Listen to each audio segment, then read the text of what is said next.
सुरेंद्र नगर में दो भाई रहते थे, केशव और माधव। बचपन से ही दोनों भाइयों में बहुत प्यार था, पर केशव की शादी होते ही केशव की बीवी ने ऐसा रंग दिखाया कि दोनों भाइयों के बीच जायदाद को लेकर झगड़ा खड़ा हो गया। और फिर झगड़ा इतना बढ़ता गया कि दोनों भाई एक ही मकान में अलग अलग रहने लगे।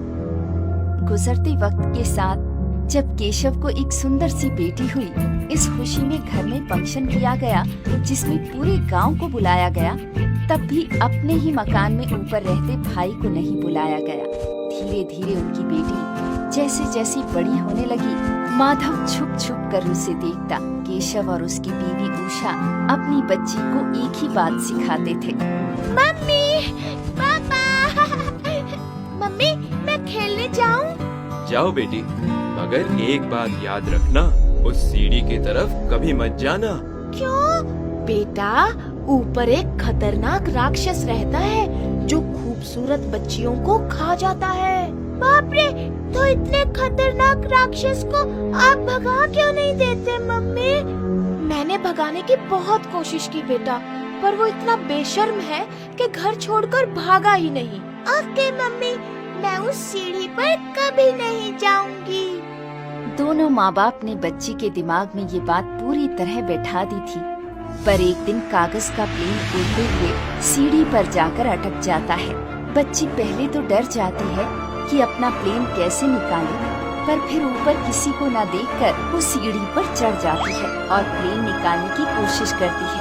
पर सीढ़ी की रेलिंग में उसका सर फंस जाता है। वो काफी कोशिश करती है, पर सर ना निकलता देख डर जाती है, चीखने लगती है, मम्मी, मम्मी, पापा, पापा। नहीं, नहीं, नहीं राक्षस, नहीं, नहीं। अरे सुनो सुनो। मगर वो कहते हैं ना, अगर दिल में सच्चा प्यार हो तो हल्के से छूने से भी प्यार का एहसास हो जाता है। शायद वो एहसास परी जैसी मासूम बच्ची को भी हो गया था। अब आते जाते वो छुप छुप कर माधव को देखती थी। आखिर एक दिन वो उसके लिए बड़ी सी चॉकलेट लेकर आता है। चॉकलेट देखते ही बच्ची धीरे धीरे डरते डरते उसके पास आती है। चॉकलेट खाओगी? खाऊंगी, पर आप तो मुझे नहीं खाओगे ना? मैं भला तुम्हें क्यों खाऊंगा?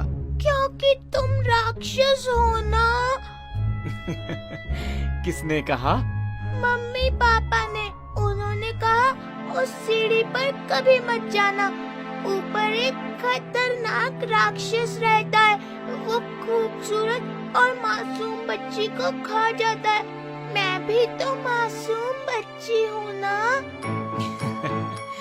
हाँ, पर मैं राक्षस नहीं हूँ ना। राक्षस पहले था, मैंने उसे मारकर भगा दिया। सच्ची? हाँ, राक्षस तो देखो ऐसा होता है। देखो, इसके सिर पर सींग हैं, लाल लाल आँखें हैं, बड़े बड़े बाहर निकले हुए दांत हैं। पर मुझ में तो ये सब नहीं है। मैं तो तुम्हारा चाचू हूँ। राक्षस चाचू। उस दिन पहली बार दोनों चाचा भतीजे की दोस्ती होती है।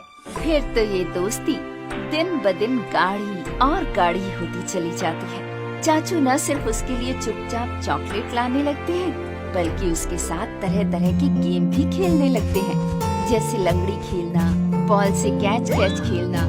वो उसके साथ कागज के कई प्लेन बनाकर भी उड़ाता है। दोनों में प्यार गहरा और गहरा होता जाता है। अब दोनों एक दूसरे को देखे बिना रह नहीं पाते हैं। हमेशा इंतजार करते हैं कि कब परी के मम्मी पापा बाहर जाएं या मम्मी काम खत्म करके सो जाए और दोनों मिलकर जी भर के खेल सके। मगर एक दिन उन्हें खेलते हुए परी की माँ देख लेती है। रात को केशव के आते ही माँ शिकायत कर देती है, तो केशव भी चिल्लाता है, परी, मना किया था ना तुम्हें, खबरदार जो आइंदा से उस राक्षस की तरफ देखा भी तो। वो राक्षस नहीं है, बहुत अच्छे हैं मेरे राक्षस चाचू। चुप, अगर दोबारा देखा तो टांग तोड़ दूंगा। मगर मासूम बच्चों का डर ज्यादा दिन नहीं रहता। एक दो दिन गुजरने के बाद फिर से वो माधव से मिलने लगती है। फिर दोनों खेलने लगते हैं। वो अपने राक्षस चाचू से मिलकर बहुत खुश होती है, मगर फिर से वो पकड़ी जाती है और इस बार सचमुच केशव उसके साथ बड़ा बुरा बर्ताव करता है। परी, मैंने तुम्हें मना किया था ना उस राक्षस से मत मिलना।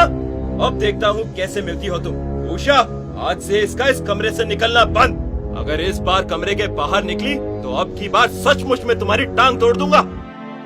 और उसके बाद सचमुच दोनों पति पत्नी बच्ची का कमरे से बाहर निकलना बंद कर देते हैं।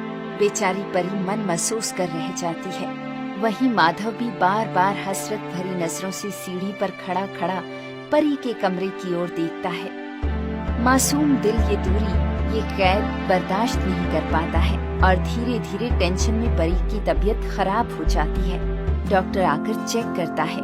इसे तो कुछ भी नहीं हुआ है केशव भाई। ये आप क्या कह रहे हैं डॉक्टर साहब? तो फिर ये बीमार सी क्यों लग रही है? इसे अंदर ही अंदर कोई बात है जो परेशान किए हुए है। ये उसी का असर है। जब तक इसके अंदर से वो बात खत्म नहीं होगी ये ठीक नहीं होगी। अगर ऐसा ही रहा तो इसकी जान को भी खतरा हो सकता है। क्या? डॉक्टर के बाहर आते ही माधव भी बेसब्री से उससे पूछता है तो माधव को भी डॉक्टर वही बात बताता है। अगर इसके दिल में जो बात है या जो भी इच्छा है वो पूरी नहीं हुई तो इसकी जान को भी खतरा हो सकता है।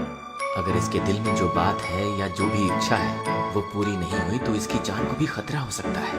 अगर इसके दिल में जो बात है या जो भी इच्छा है वो पूरी नहीं हुई तो इसकी जान को भी खतरा हो सकता है। यहाँ बच्ची अपने कमरे में बीमार सी बड़ी बड़ी आंखें खोले शून्य में देखती सी लेटी है। माँ उससे बात करने की कोशिश करती है, पापा भी, पर वो कोई जवाब नहीं देती है। ये देख दोनों घबरा जाते हैं। देखिए ना, इसे क्या हो गया है? परी, परी, परी बेटा।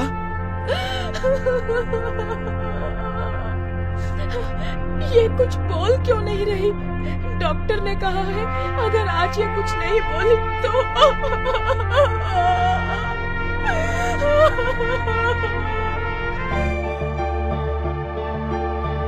राक्षस चाचू।